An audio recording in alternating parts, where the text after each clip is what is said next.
morning, I'm Jenelle Wilson with the news at 10. The Oilfield Workers Trade Union will serve a strike notice to state-owned Petrotrin next week Wednesday and is warning people to fill up their gas tanks.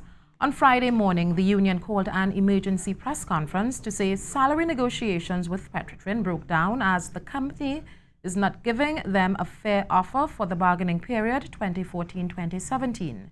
Union President General Ansel Roger explained conciliation talks for this period comes to an end on January 3, 2017, as the period for those talks would have reached its expiration.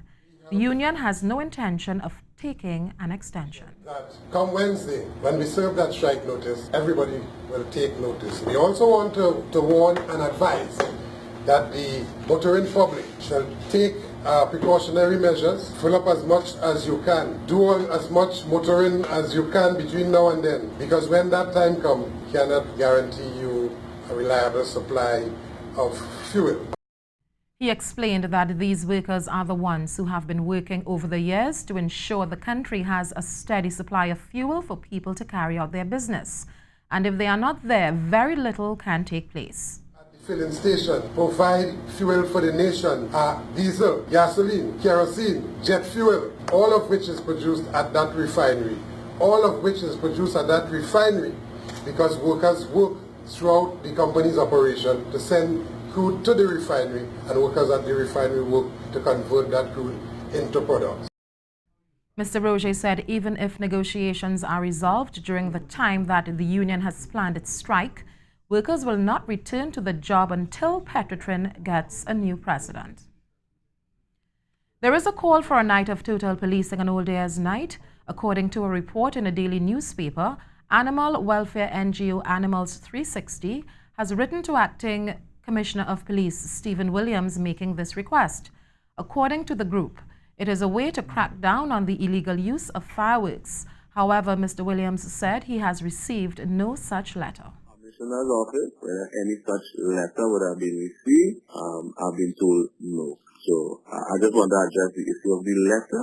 I have not personally received, and my staff at my office have indicated to me that they have not received any such letter.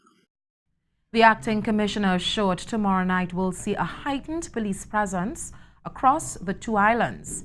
Speaking on the issue of fireworks, Mr. Williams explained there is no law at present that bans the use of fireworks. The public. The issue has to do with the discharging of those fireworks and the locations that they discharge fireworks without permit. But possession, in our law, there is no provision for the mere possession of fireworks by the citizens to be an offense. However, the sale of fireworks without license is an offense. And we are, in fact, reaching out to the persons who are selling fireworks. If they do not have a permit, we sit from selling fireworks. The Urban Development Company Limited may soon be facing the court. This as a Member of Parliament for Princestown, Barry Padarath, said the chairman and the board breached the Freedom of Information Act. Mr. Padarath indicated that one of his constituency executive members filed a Freedom of Information application asking who were the contractors awarded work on the Brian Lara Stadium during the period September 8, 2015 to August 2016, and the values of the contracts and the process by which they were awarded. He said after several months, there has been no response from UDICOT, the company responsible for the works being done on the controversial stadium. Mr. Padarath called on chairman and the board to respect the laws of the land and to make the information available to the public in the quickest possible time. Opposition leader Kamla Persad-Bissessar is joining those who continue to mourn the passing of local cultural icon Anand Yankaran. In a statement, she said she was saddened to learn of his passing. She said he was never shy about his art, and wherever he performed, he had audiences joining in and asking for more. He had a unique style and was a gifted performer, and his passing has left a void in the culture of Trinidad and Tobago.